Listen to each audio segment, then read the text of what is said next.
I'm Sussi and I'm here today in this science corner. Today I'm gonna talk to three very interesting people, and the first one is Charles Darwin himself. Hello, Sussi. I'm gonna tell you a little about the evolution theory. And tell me, Darwin, what is your theory all about? The evolution theory, it tells us how life has developed from simple organisms to the life that we know today. And that has happened in three mechanisms. First, we have variation. And this means that every organism, ants like animals, are unique. The variation is based on my observations about that there is a variation between the individuals in all species. And then we have natural selection. Natural selection is a mechanism that means that the best adaptive survives. It can be by luck, coincidence, skills, or something else that has influence on which organism that will live long enough so that they can reproduce themselves. And the last one we have is inheritance. It means that even though every organism is unique, most of its features are inherited from its parents. And most of its features will then pass on to its offspring.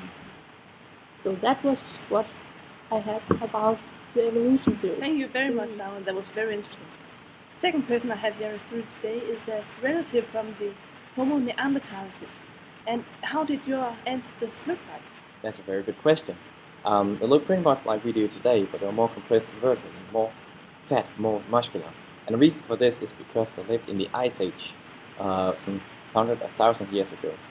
And there's not much known about these species because they lived in this Ice Age area, so it was hard for archaeologists to dig out what they actually looked like. But all in all, they were fat and muscular, like a regular human today, but more compressed.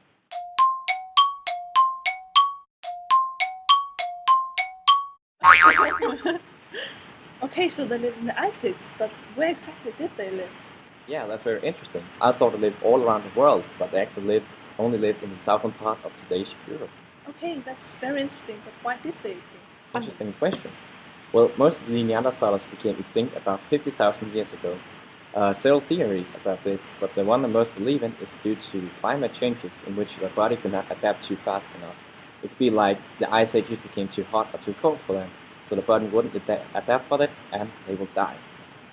After this, there were only a few of them left in the central west part of Europe for another 10,000 years, and they believed to be completely extinct due to Homo sapiens migrated from the south, and they believed to be migrated from the origins of Africa. Wow, that's very fascinating. Well, thank you very much for coming here today in Science Corner to share this story. Our third and last guest here today is a regular Homo sapien. Now, why do you think that it is you who survived? Okay. Hello, Sussi, and nice to come here today. I think our species survived because we had the ability to look into the future, to decide what we're gonna do, instead of just doing the same as our ancestors had already done. What do you think will gonna happen in the future? I think we are gonna evolve some more, and then I think, hopefully, we will die.